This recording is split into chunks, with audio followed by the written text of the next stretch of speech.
যাই, দেখি, ইনভেস্টিগেট করি, তাহলে আমাদের রিয়েল কাজটা হবে। এবং আমি সবাইকে, আমাদের যারা সাংবাদিকতা নিয়ে কাজ করছেন, যারা ইউনিভার্সিটিতে এইটা নিয়ে রিসার্চ করছেন, যারা বাংলাদেশের সাংবাদিকতার গ্রুপ আছে, তাদেরকে আমরা বলবো যে প্লিজ আপনারা গত 15-16 বছরের শেখ হাসিনা রেজিমে কি ধরনের জার্নালিজম হয়েছে আপনারা ইনভেস্টিগেট করেন।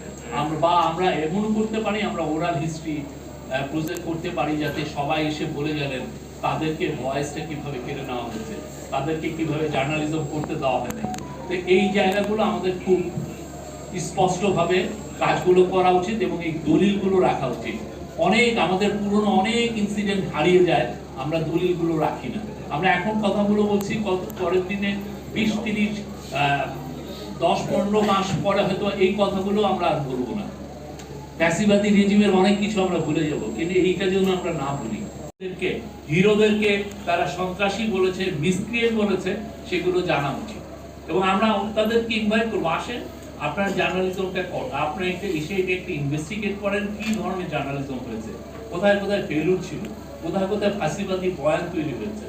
আমরা তাদের কাজের প্রতি প্রশংসা করি, কিন্তু আমরা এটাও আশা করি তারা যদি এই কাজগুলো না করেন তাহলে তারা এক ধরনের ওভারলুক করছেন, আমরা মনে করি। আর সাগররুনি হত্যাকাণ্ডের কথা আসছে, অনেক সাংবাদিক নির্যাতনের কথা আসছে।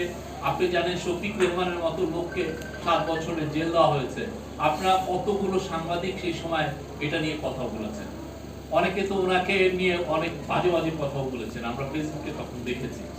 হ্যাঁ, তো এই বয়ানগুলো আমাদের জেনে রাখা উচিত কিভাবে হয়েছে। আবুল আসাদের মতো লোক, উনি পৃথিবীর প্রত্যেকটা দেশে প্রত্যেকটা পার্টিরই একটা মুখপাত্র। উনি জামাত ইসলামের মুখপাত্র সংগ্রামের একজন এডিটর। জামাত ইসলামের সংগ্রামে তো অনেক পুরনো একটা পত্রিকা।